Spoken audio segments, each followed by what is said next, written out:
it's Abigail, Ground and Grow Yoga, and today on Return to Basics, we're looking at child's pose. If you have pillows, blocks, or blankets, those could be helpful. Hop on your mat and let's get started.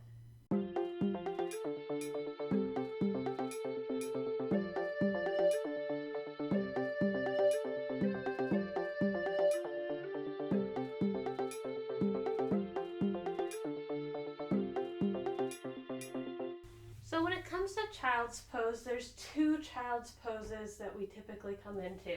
The first is with the knees together. We have our feet underneath the hips, and then we send our body forward, completely releasing the head. Arms are stretched out, fingers reaching. The other tendency is to bring the hands all the way back so they touch alongside the feet and the fingers are faced towards the back of the mat. Lots of yoga practices have moved to also have the option of wide leg child's pose, where the knees are as wide as the yoga mat, and then we come down for an even deeper stretch. This stretch not having the same compression on the belly, but allowing the back to be even more flat. Sending our weight back towards our feet, but fingers still reaching long.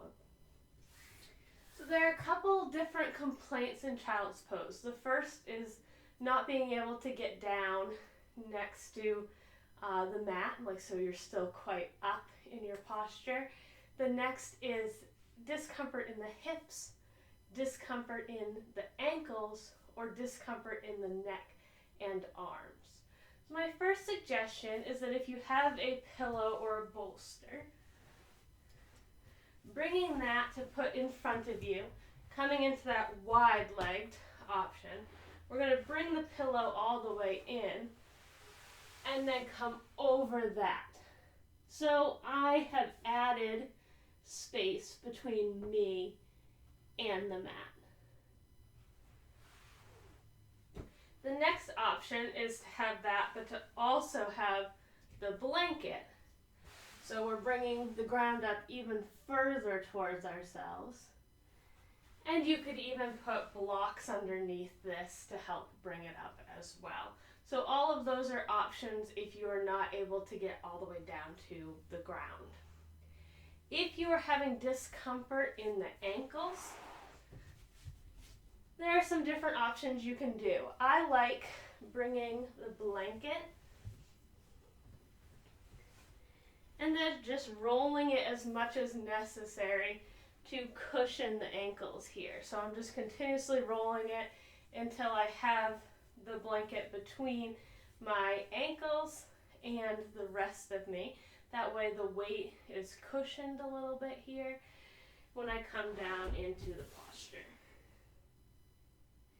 You can also put the blanket on the other side of the ankles if that's what's causing the discomfort. And it just gives a little bit of release since the ankles are not pressing into the mat. If it's your hips that are more the issue, lots of times bringing a block back to sit on it and then bringing the feet together to come down into child's pose is an option.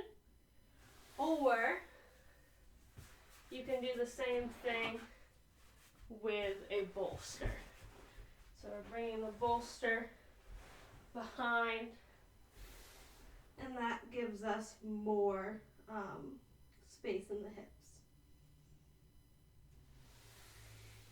If the complaint is in the shoulders and the arms, that one is very easy to fix, and I quite often do this anyway. But coming into wide leg child's pose, I walk the hands out, bring my head down, but then bring the fingers in towards each other, bending those elbows. That way, I'm not having so much pressure on the neck. So when I'm reaching out actively, I can feel in my shoulders that tension, and my neck is crunched.